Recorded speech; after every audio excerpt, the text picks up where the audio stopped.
few minutes and we'll go ahead and get started. All right, we'll go ahead and get into it. Morning.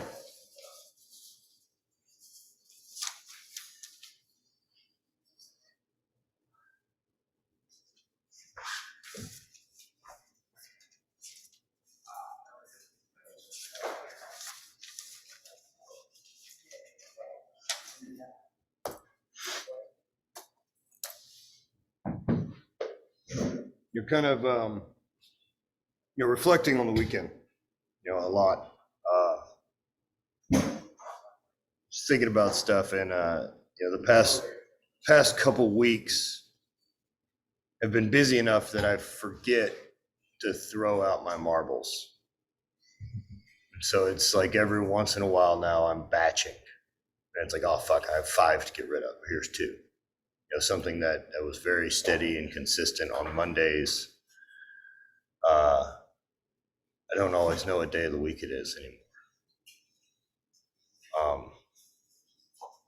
But regarding my last 2 weeks, I got to spend a week on motorcycles with a friend, with friends, filming a project that's something I've wanted to do for a decade.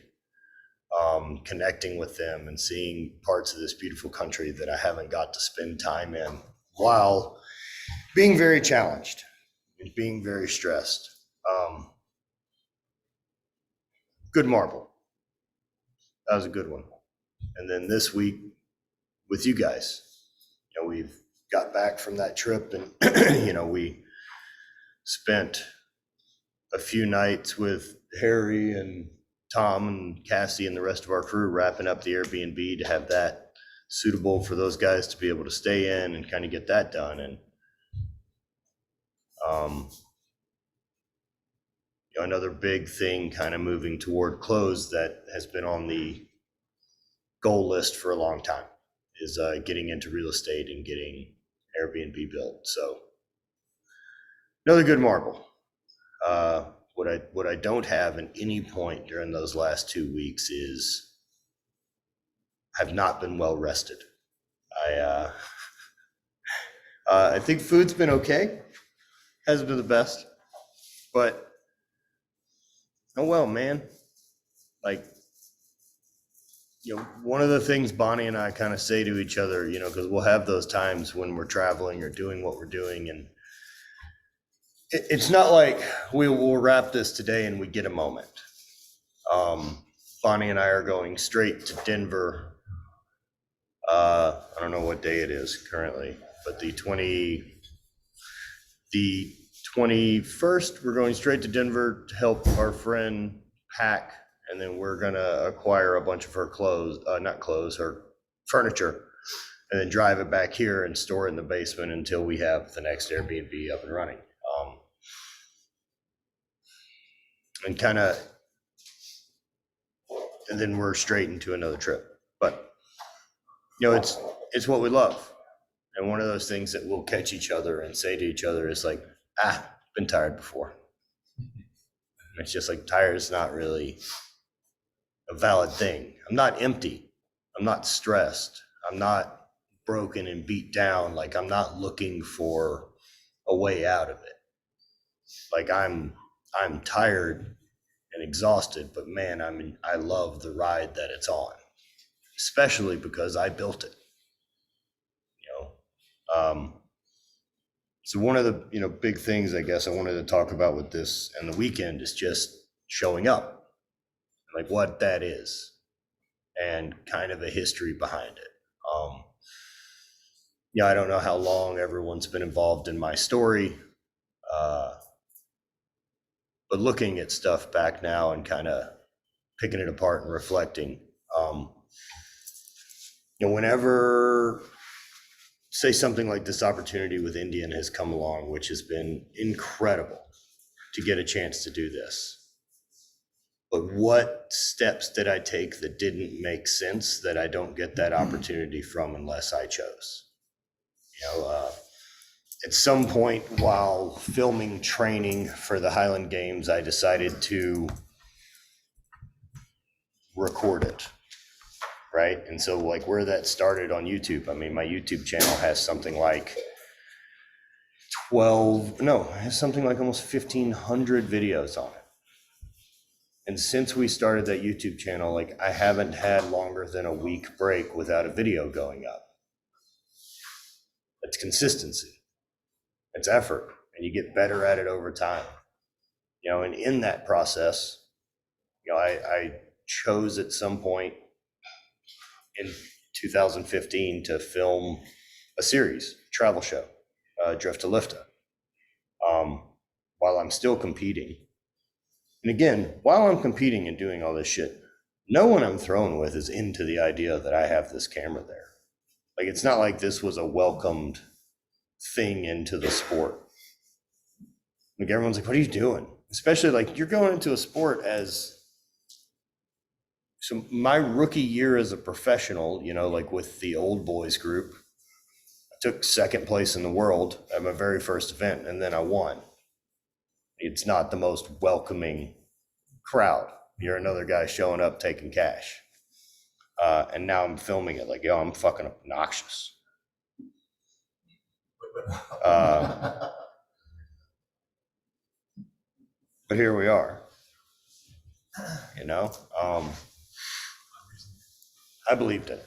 You know, I believed in it. I believed in doing it. And I believed in the messages I was getting from people and the fact that people enjoyed watching it. And I liked learning how to edit footage. I liked figuring out how to use cameras. I liked all the puzzles of that.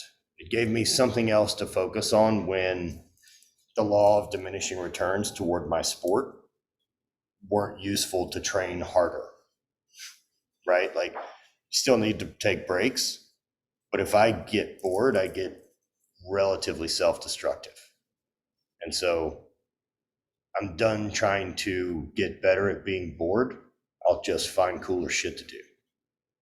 You know, there's some of those things that know thyself, right? Like, I know me, and I'm not the guy that's going to be bored and sit and be cool.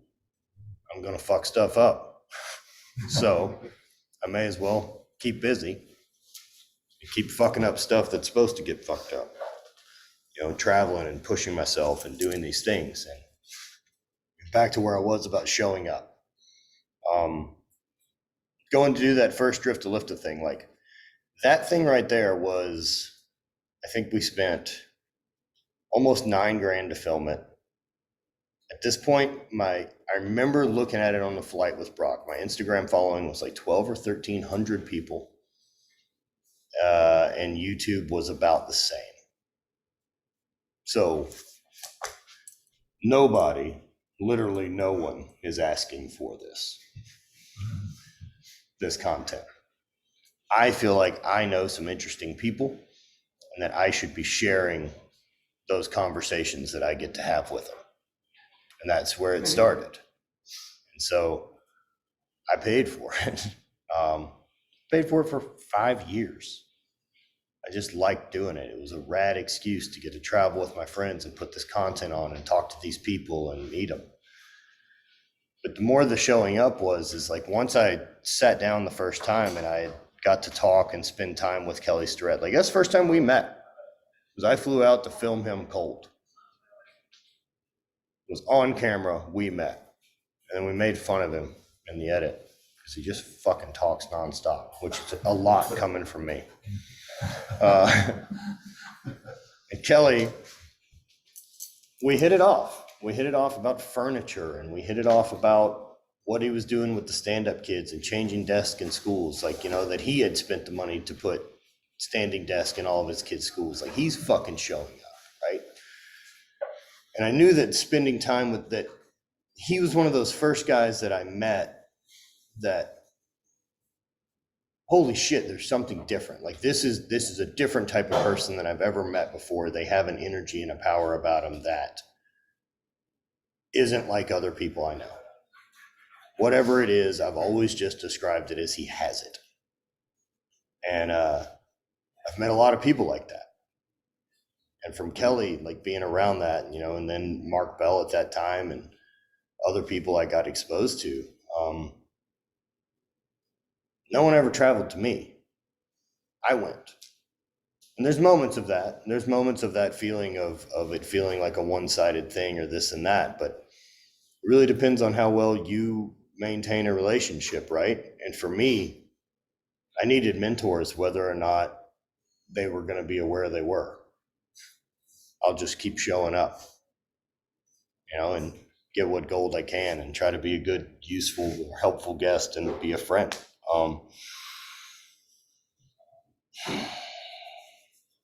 But like all those flights, I mean, at some point, there's that feeling of like, well, it's not even, they don't come like we've gone the last 3 times or whatever it is. It's a natural thing that pops up when you have relationships with people. And at some point, I just remember talking, and I was talking with my ex-wife at the time, and I was like, I think I just need to be around him. And she was like, so then make a decision that once a quarter, you need that. And I have held true to it since.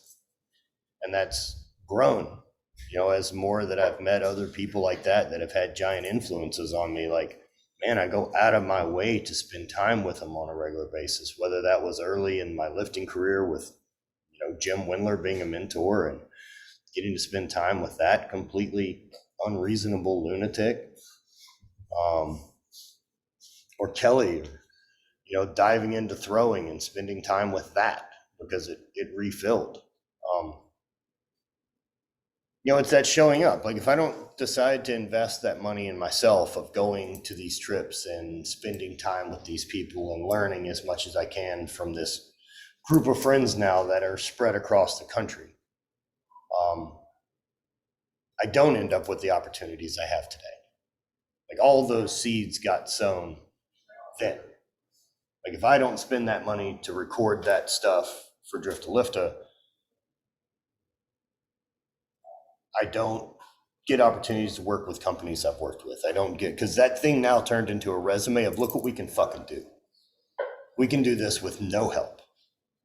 Whereas a lot of times people show up and they pitch jobs and they pitch other things to people, and it's very much once you pay me, I'll show you what I can do. It's never been the way I operate. It's not the way I operate with companies. It's not the way I operate with sponsors. It's not the way I operate with any of it. It is, I'll show you what I can do and you'll want to pay me. You'll be bummed to not get it. That's what I want. I want to do it because I like creating it. I don't want to just take jobs. I want to work with people. And that's been a big chunk of this, is I want to work. Sorry, Jeff. Working with you guys.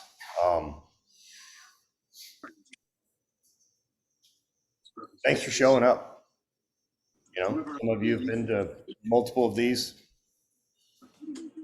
Mission accomplished. Fucking mute. Actually, just looking for my black. Some of you guys have been to multiple of these various retreats. Come to 1612. You've come in town for various things, and I can't thank you guys enough, man, for being there, for showing up. I don't think anything's more valuable than time. So none of this is wasted on me that people decide to share their time with me in my space and want to be touched by it, want to feel whatever that thing is.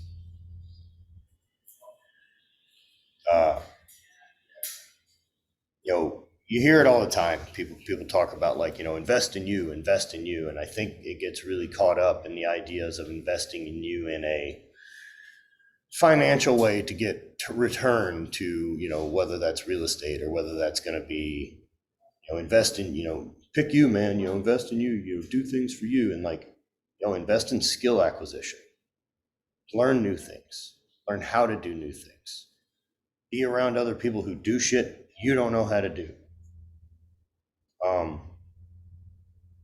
Man, that well-rounded stuff I'm into has also played such a benefit to it.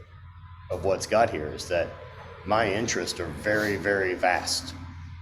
I like a ton of weird shit, and I always have. Whether that's, the heavy strength training stuff I got from powerlifting, from weird geared powerlifting that no one else got into. The years of strongman and once I got into that, how quickly lunatic I went with it. Like as soon as I got into training strongman and enjoyed it, like probably within under a year, my garage now had 5 Atlas stone platforms, probably a dozen stones I had poured. I'd made 2 logs, I'd made a yoke, I had 2 tires I had acquired, I'd made 2 sleds,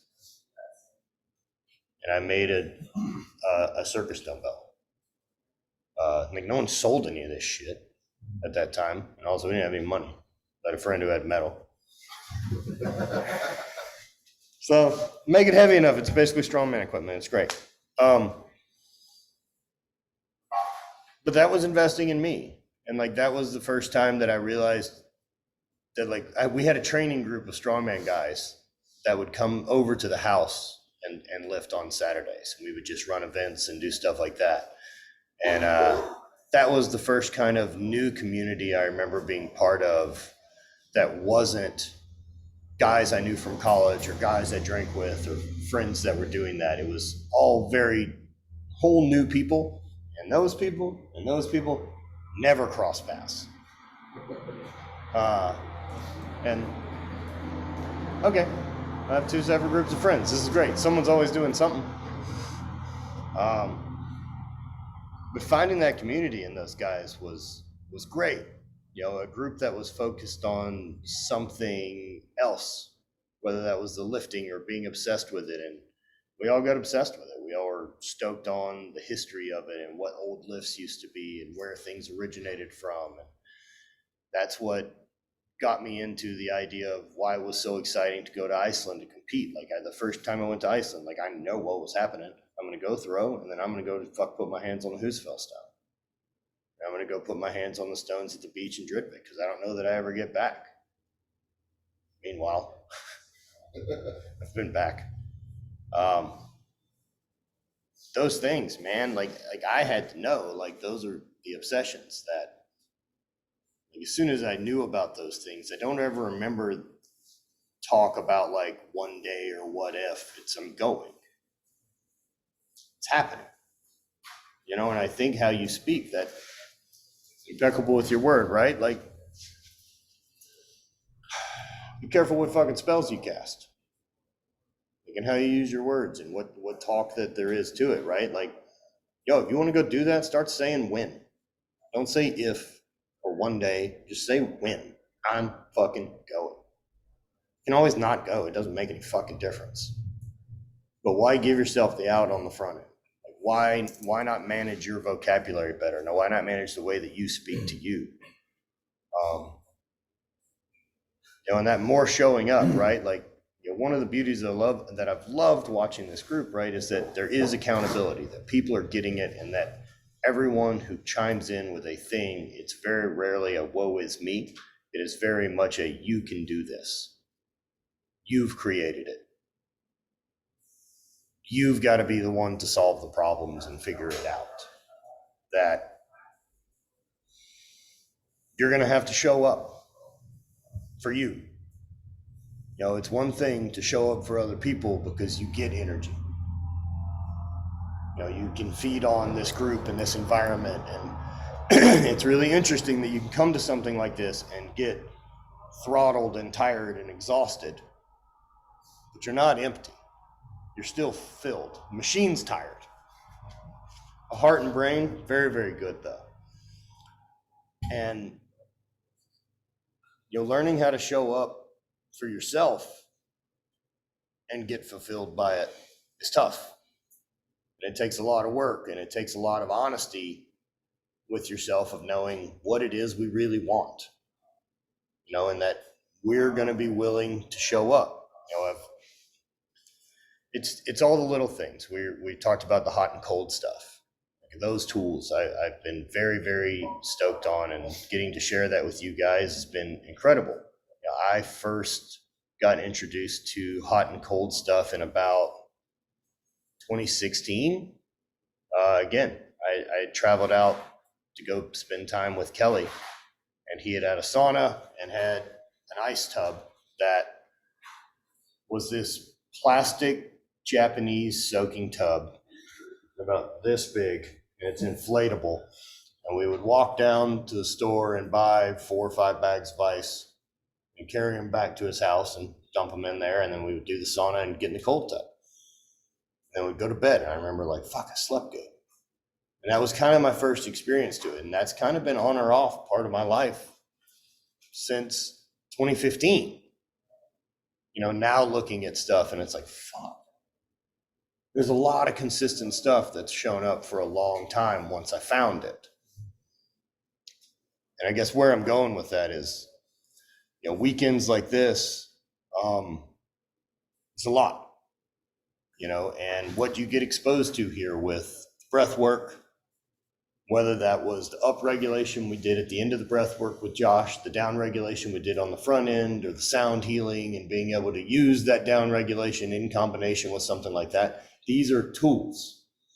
This isn't something that you do every day. This isn't a mandatory practice. This isn't any of those things. These are tools you've got in the toolbox that you know now push different controls on your system. Oh, I'm anxious? Fuck that. I got a button to push. I can get back to my breath. I can control that. I got it. We're back in the game. Tired, I'm down, I'm frustrated. Get back to it. Get back in the game. These are things you can control. Cold shower. All of those things, right? These are a bunch of tools that can be integrated that none of these are free. No, sorry. None of these are expensive. They're all free things. You can get outside and go for a walk. Actually change your literal perspective is a big one. Same thing with your spouse, your partner, arguments, or any of those type of things. Like, hey, let's go have this talk somewhere on neutral ground and be amazed at what that actually does. You know, get out of perhaps the shell of a thing that's also part of, like you're actually in the problem sometimes when you're at home, right? So go get outside, even go in the backyard and just get some air and talk and be able to look at things differently. Use these tools. These weekends are great, man, and you leave all these weekends with this big pop and this big high. But what I don't want to create is this dependence on coming to fucking weekends to feel good. People do that. I've watched it at other groups where you have these fucking weekend hunters that just go to men's retreats and try all this new shit. And they leave feeling high, and then they go on to the next one chasing the next high. It's the same shit, the same addictive bullshit. It's not control. It's not self-empowerment. It's a whole nother thing that you are in constant search of the better thing, like as if there's just some secret you keep fucking missing. And the secret you keep missing is that all that's already here. You've already got it. You didn't add anything this weekend to you. You're learning the controls better, and you're learning more about what makes you do you, and being able to listen to that and align with it. Being able to be in the same path as your intention and your actions. Knowing where you want to go and taking the necessary steps to do that, whether or not I fucking feel like it in the moment.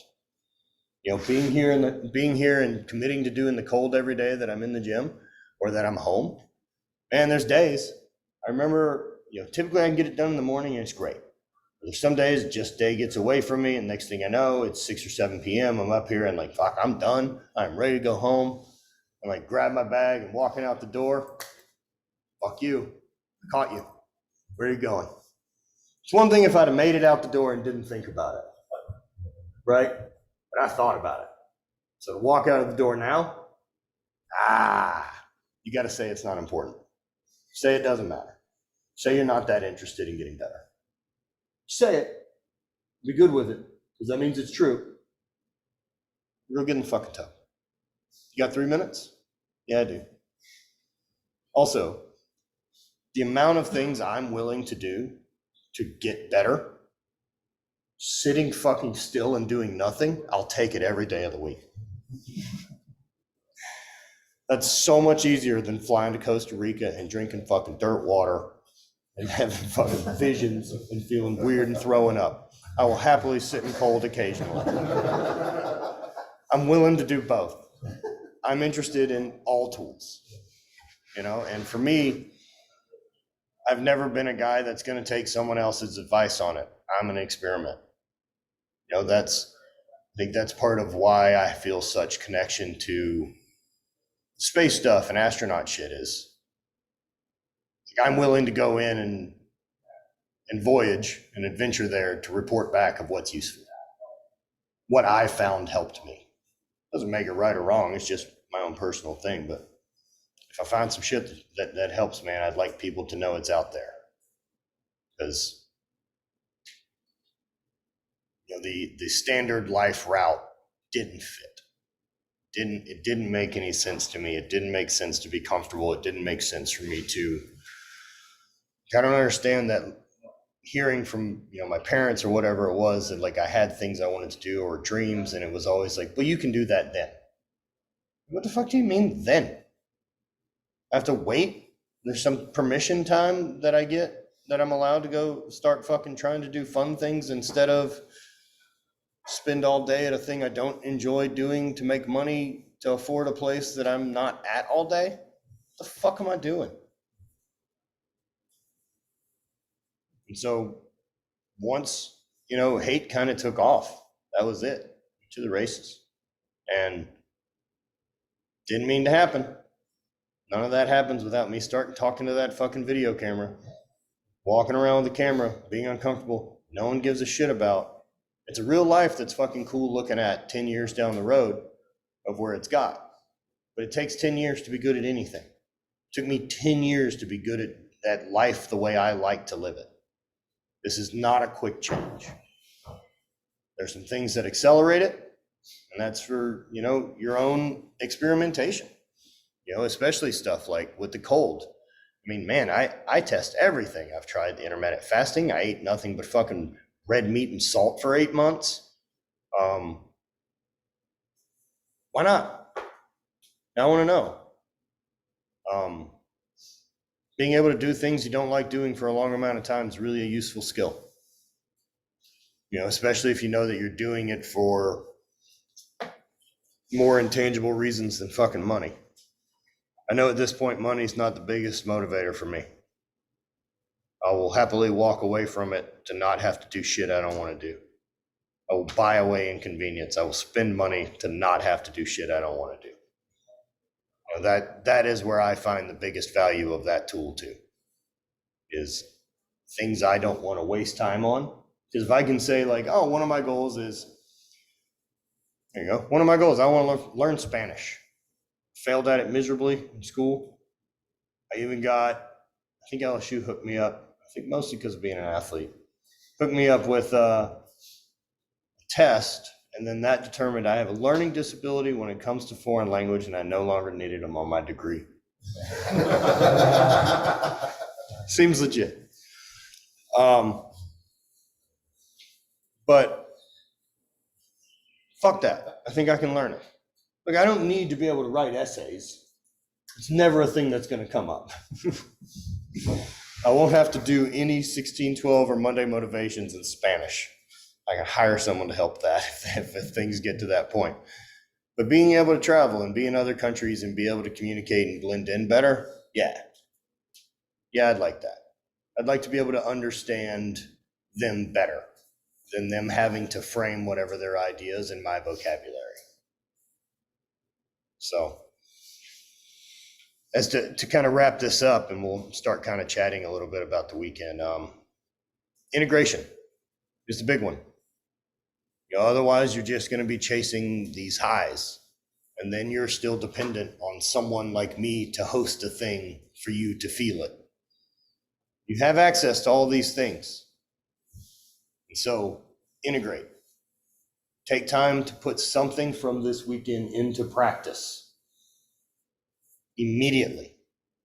I don't care if that's 5 minutes of breath work or that's a cold shower or something. Let's put something in immediately and integrate. So thank you guys again for another incredibly fulfilling weekend. I hope everyone felt exposed to some new things and got a chance to feel welcome and in a place that allows you to be you. If anyone wants to share or talk, I'll quit jabbering.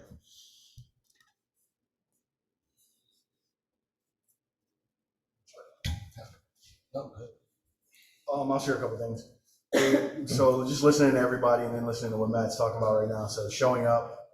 I've heard a lot of people talk about things that they want to do this weekend, things that they're interested in doing. I've even talked about some things that I'm interested in doing that I've been putting on hold or whatever. And so I think this is a kind of like pivotal moment where you get to say like, holy shit, all right, we showed up here, we showed up for this stuff. So now how are we going to show up for ourselves? How are we going to integrate all these things into action? And then one of the conversations JP and Elliot and I had was talking about dreams and how we kind of make these dreams, these lofty situations that are unattainable because we put it on other people, right? But we can make these things happen right now, right? And just think about the group, and I'll even broaden it a little bit, right? Several of us have websites in here. So if I want to write a book right now, I don't have to wait for someone to publish this book. Right? I can probably get with one of you, or you can get with whoever and take care of your dream. We have people in here who are personal trainers and everything else. If you want to get on stage, we can make this happen. And so the point being is like, hey, time waits for no one, right? As we said, it's one of the most valuable commodities. 1612 is why we're here.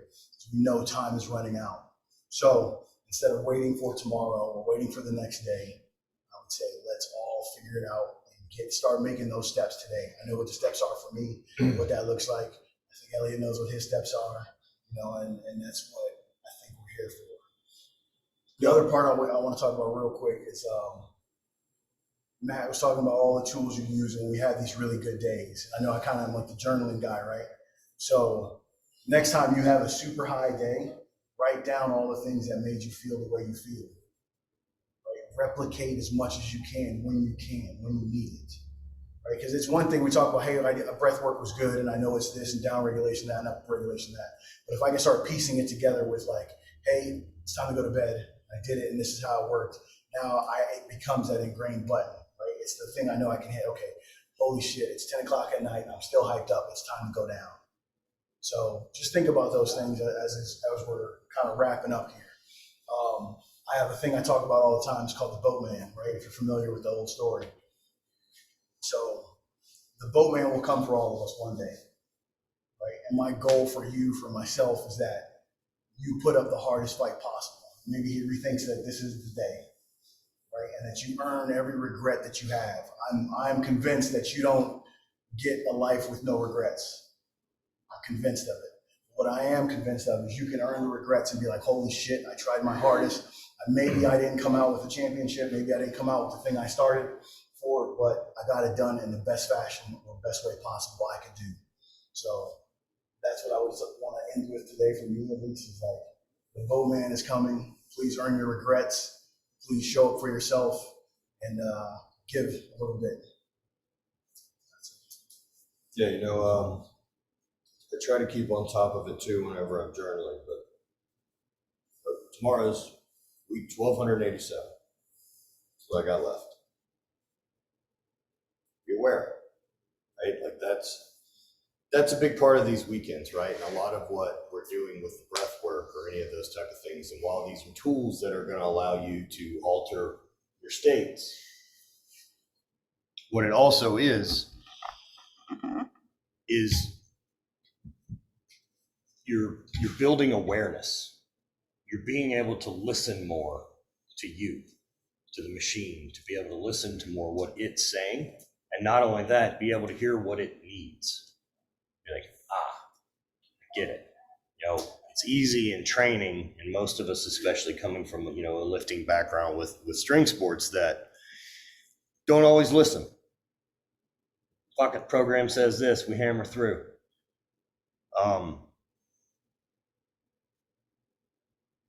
There's time and a place, and they're both valuable skills. I think remembering big stuff like what the goal is. I remember competing, one of those things that had clicked for me was, what did I really want to accomplish? And I had weeks or stuff where I'd get beat up and needed to take more time off between training and competing. Because the schedule is gnarly. Like we would fly on Friday, compete Saturday, Sunday, fly home Monday, and typically do the same the following week. And so I still got in like, there's 23 weekends a year that I would compete. You know, if I'm in Scotland, we would do 11 games in 16 days. So you have to approach it differently. It's not all gas. So there's got to be times where you say, so my goal this year is throw my fucking best in August. Not right now. Nothing gets in the way of the goal of August. If it's one of those days where it's like, should I push? Should I risk it? Should I push? The answer is fucking no. Is it August yet? Because the only day that we get to say yes to all of those big risks is at Worlds. Fuck it. We send it, we go out there. If I get hurt in training because I didn't listen to my body, because do I think, yes, if I do the training and I push through, am I better in August? Theoretically. But if I get fucking hurt, I'm not. So whatever today helps me be the best in August is still what I've got to remember. Maybe that's rest. Maybe that's don't throw well this weekend because I need to throw good then. Like figure out the pace, figure out how to be smart about it, and figure out how to listen to yourself to realize like how you need to deload. How do you downregulate quickly to get back in? You know, I kind of look at every dope, right? Division of performance enhancement. It's one of those advantages of taking steroids or taking testosterone or any of those type of things. There isn't any fucking magic in it. The magic comes from what it allows you to do. It allows you to take action on a more frequent basis. It allows you to train harder more frequently to create more damage that repairs faster and you adapt quicker. That's how it works. It doesn't work on its own. You can't take it and hang out at the house and it do fucking anything. So breath work, any of these things are performance enhancers. Treat them that way, right? Like if this is a thing that allows me to think better through the day, that's enhancing my performance. I want to be able to do everything better. I want to be able to turn on creativity. I want to not need to wait for inspiration or motivation. I know how to build it because I can start taking action. I know that for me, if I get to spend time in the sauna doing breath work, listening to an audiobook, I don't have to worry about what I'm writing that week. I don't have to worry about what I want to talk to you guys about. It'll fill up so fast that I have to get it out. But that's taken a long time to learn what it does. You know, how to find what my buttons are to get into that space. And that's what total accountability in that, it's total control. Like I want to be at the wheel of all aspects of me at all times, right? I don't want to give 5% of my energy to some asshole in traffic. Why? I watched two fucking guys on the interstate. You and I saw those guys driving like dicks. And then like one guy was driving asshole-ish, and then I guess he ran up on someone else, and now that guy's involved, and they're both just driving insane. And like, what the fuck are you doing? Either one of these people. If one guy, maybe you're in a hurry. Fuck it, I get it. Please don't run into anyone.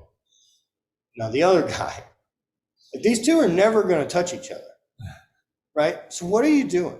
You know how weird it would be that if like I just ran over to you and then started following you around, but like not touching you? I'm not touching you. I'm not touching you. What a fucking childish bullshit thing to be involved in. Why would I give any of you my energy, you fucking clown? Go on with your life. So like, I don't want to give my, like the controls to my energy to anyone other than me. You know, that's following that. I don't take things personally. This guy who ran up on me, yeah, fucking know me. Oh man, you're right. Correct. Honk your horn. I don't give a shit. Yeah. You do not get to change my vibe. So, you know, it's just the integration part, man. That's really where I hope all this lands. It's like the more that you can integrate. And again, shoot, we've talked about it this weekend with a bunch of people, right? Like this is now a group of people you have chose to be around. None of this community, none of the people using this language, the people sharing these ideas. This is not standard issue for most people's lives.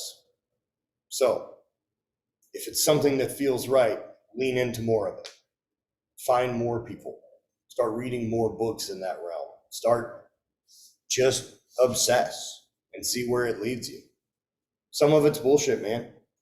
And even then it gets weird because I don't know if it's bullshit anymore or if it's just bullshit for me. Which at some point doesn't make any difference. If it works for you, use it, but figure out how to not be controlled by it. It's your tool. This one, this isn't for everyone. This is a thing I get to control and I control very, very well. Bonnie and I talk about it, whether it's this or it's anything else drug-wise. That she's got full veto. Any point you think I get weird, say the word. There's no argument.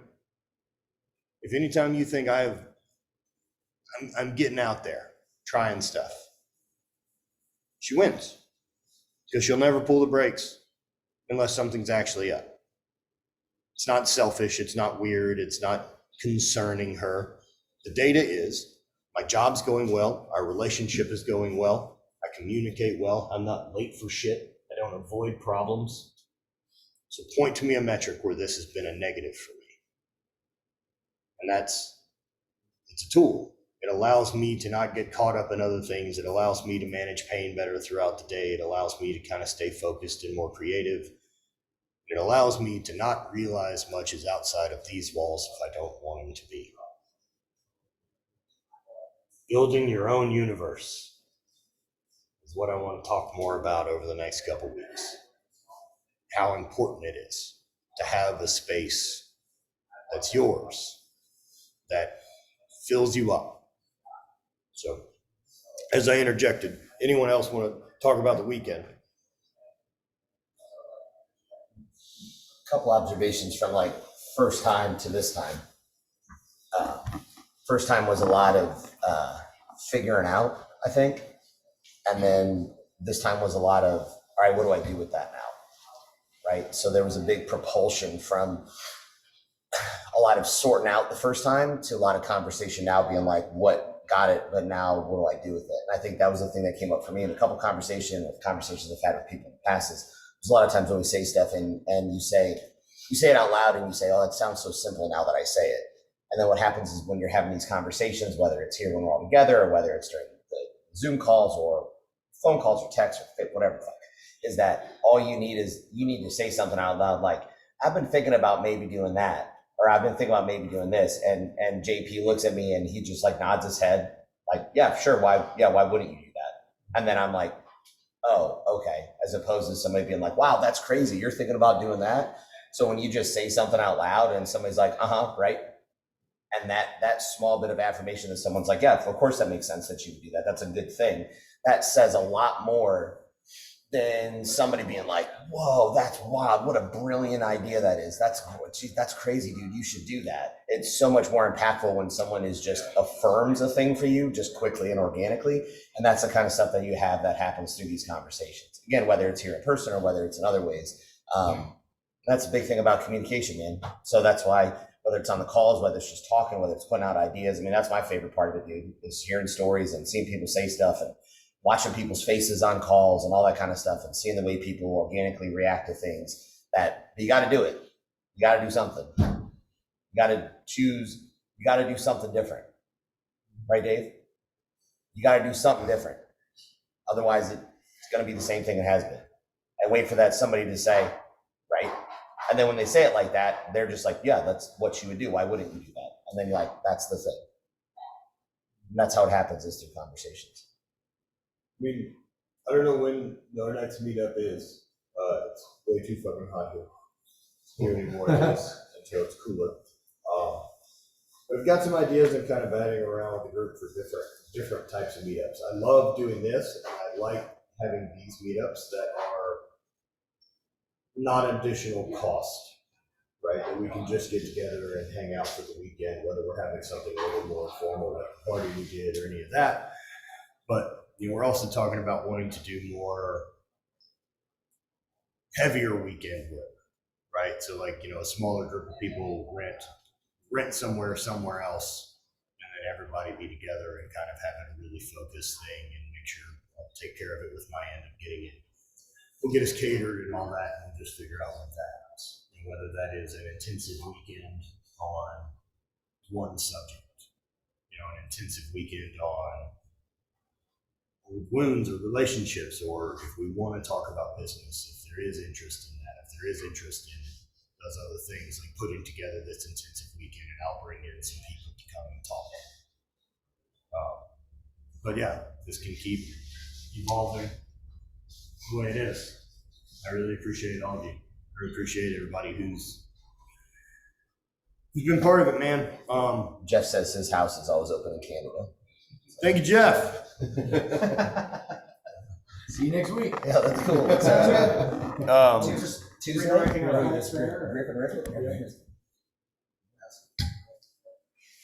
Yeah, it's getting to do this mentorship so far it's taught me a lot. It has definitely made me better at a lot of things. As an extrovert, these weekends are good. I get a lot out of it, but like hosting the talks and doing all that and making sure it's poignant, it's still a challenge. I'm just all over the map, but making sure that I'm thinking about it and aware of it and having it, not to mention while I'm tired, like from travel and everything else we have going on. One of the things I like about that is I can't fake it to you if I'm tired, right? Like I can't put on a show. It's real. I love getting to spend time with you guys. I can't operate guarded and tired. Like that doesn't work well for an extended amount of time. I can be tired as long as I'm genuinely still stoked on what's happening. And I am. Thanks for all the trust for coming in and taking part of a bunch of weird shit. Hope something this weekend was a new experience that you haven't ever been exposed to before. I hope there's something there that is, I could do that more often. Yeah. So we have a couple of other things with the group. We do have a couple of other things we've started to add. We're going to now have our member coaches available for, I think it's $100 extra a month to work with them in a specific thing. So whether that's Elliot or Johans or Bonnie is going to be working with women or relationships or questions like that. I think all the coaches have listed what they want to work with people about. So that way there's more options for calls and more resources. And then Nick is going to be taking care of writing some programming. So we'll have a handful of different programs on TRAINHEROIC that'll be built into an app so that if you want training, we got it. If you want, we want to be able to help everywhere we can. So we'll keep collecting resources and have all that up on the site for everyone. Excited to be working with you and excited to be growing this thing while we're flying it. There's no, again, this is proof, right? There's not a perfect plan to starting a thing. I had no idea what we're doing when we started this in November. We're figuring it out.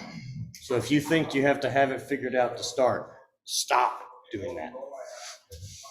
Because still, it's always just day one anyway, and everything's on the job training. So just get used to learning and fucking figuring it out on the fly. That's all it's ever going to be.